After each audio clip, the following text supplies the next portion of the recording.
he's pretty much there now. All right, here we go. Good having everyone with us today. All right. Well, this is, last week we focused on Isaac, talking like it's a class for one. Now the focus is on the third generation Jacob today, so let's keep reading like we do. Genesis 27, 1-4.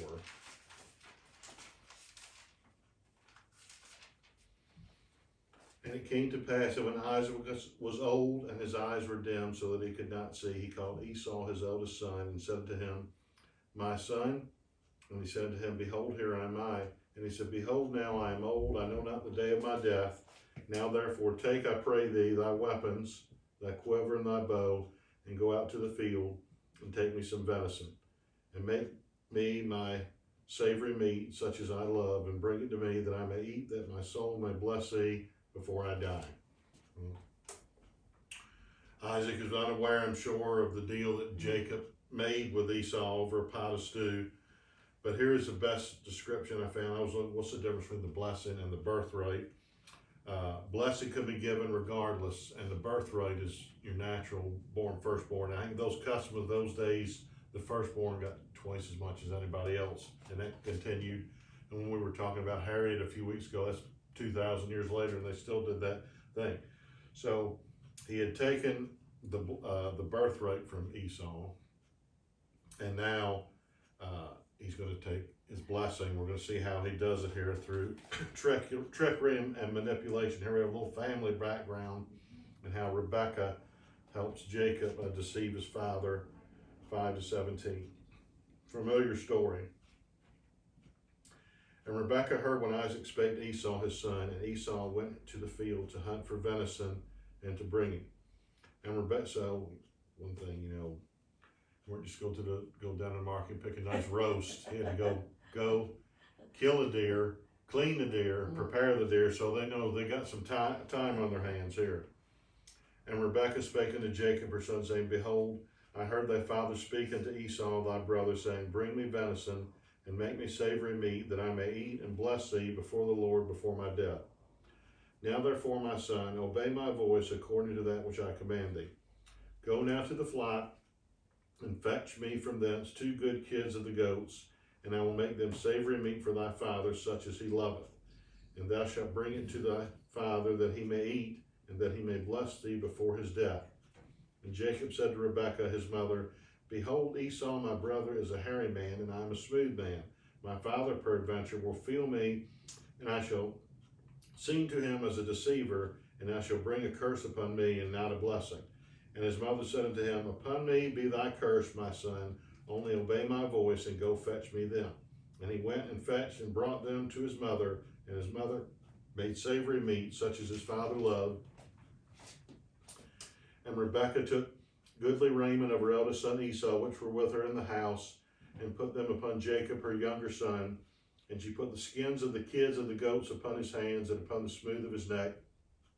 And she gave the savory meat and the bread which she had prepared into the hand of her son Jacob. We've all heard the story. I was trying looking for insights into here. Jacob's Rebekah's favorite, we know. She wants her son to have the birthright. She helps hatch this plan, which will allow Jacob to deceive his father, has poor eyesight. I'm figuring out Jacob's about 70 here, and so Isaac's about 130. So his eyes are poor. She's cooked for Isaac for decades, so she knows exactly how he wants. So he'll be distracted by the food. She'll put Esau's clothing on him, so he'll smell like Esau. About the stuff on his body to make him feel like Esau's there. Now you're really testing it, because I'm sure with lack of sight, he might even be a little more sensitive the way stuff feel. And then we'll find out one thing he can't do. He can't sound like Esau. What will pull this off? So she helps dress up Jacob, do all this. So the question is, are they going to be able to pull this off? And we'll talk about how they pulled it off after we get to it. So 18-29, Isaac blesses Jacob. And Jacob rose up early in the morning and took the stone that he had put for his pillows and set it, wrong long chapters. Right? And he came unto his father and said, My father. And he said, Here am I. Who art thou, my son? And Jacob said unto his father, I am Esau, thy firstborn. I have done according as thou badest me. Arise, I pray thee, sit and eat of my venison, that thy soul may bless me. And Isaac said unto his son, How is it that thou hast found it so quickly, my son? And he said, Because the Lord thy God brought it to me. It's an interesting take on it. And Isaac said unto Jacob, Come near, I pray thee, that I may feel thee, my son, whether thou be my very son Esau or not. And Jacob went near unto Isaac his father, and he felt him and said, The voice is Jacob's voice, but the hands are the hands of Esau. And he discerned him not, because his hands were hairy, and his brother's Esau's hands, as his brother's Esau's hands. So he blessed him. And he said, Art thou my very son Esau? And he said, I am. And he said, Bring it near to me. Now eat of my son's venison, that my soul may bless thee. And he brought it near to him, and he did eat, and he brought him wine, and he drank. And his father Isaac said unto him, Come near now and kiss me, my son. And he came near and kissed him, and he smelt the smell of his raiment, and blessed him, and said, See, the smell of my son is as the smell of a field, which the Lord hath blessed. Therefore, God, give thee of the dew of heaven, and the fatness of the earth, and plenty of corn and wine. Let people serve thee, and nations bow down to thee. Be Lord over thy brethren, and let thy mother's sons bow down to thee. Cursed be every one that curseth thee, and blessed be he that blesseth thee. All right, things to look at here. As far-fetched as the scheme is, Jacob pulls this off, and even though I gotta think it's through deception, this is the Lord's plan. So he's like, maybe he's even allowing Isaac to be deceived himself. Isaac's suspicious. The first start out, one of my favorite Andy Griffins. They go on a camping trip, and Barney is acting like this great hunter and stuff, and he gets lost, and Andy is in the background trying to make it look like he's going to find his way back, and they're starving to death, and Andy gives Gomer this fresh cooked chicken that Aunt Bee's prepared, and when Barney left, they found this dead bird, and they come back, and the chicken's all done. He said, Barney said, How'd you cook it that quick? He said, Well, that fire you started must have been extra special or something. Barney believes it. That's almost what Jacob says. All right, the Lord blessed me, and I was able to get the deer that quick. That was a similarity there. But like I said, he hears a voice, and it sounds like Esau. Now, reading word for word, he doesn't specifically call him by name. I don't know whether he did, but even if he was saying, unto this blessing I give thee, Esau, it wasn't Esau. So it wasn't in who called him. It was a blessing he was given. And here you see, this has powerful words. This is the family God has chosen. And when Isaac puts this blessing on you, you're the receiver of the blessing.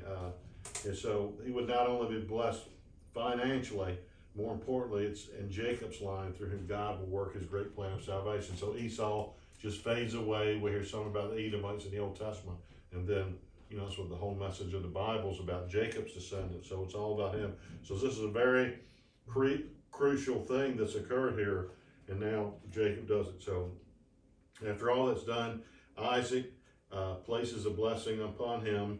And then we'll see the immediate after effect. Isaac and Esau realize what Jacob has done. And it came to pass, as soon as Isaac had made an end of blessing Jacob, and Jacob was yet scarce gone out from the presence of Isaac, his father, that Esau, his brother, came in from his hunting. So it just gets out there in time. And he also had made savory meat and brought it unto his father, and said unto his father, Let my father arise and eat of his son's venison, that thy soul may bless me. And Isaac's father said to him, Who art thou? He said, I am thy son, thy firstborn Esau. And Isaac trembled very exceedingly and said, where is he that hath taken venison and brought it me? And I have eaten of all before thou camest, and have blessed him. Here's a key thing, yea, and he shall be blessed.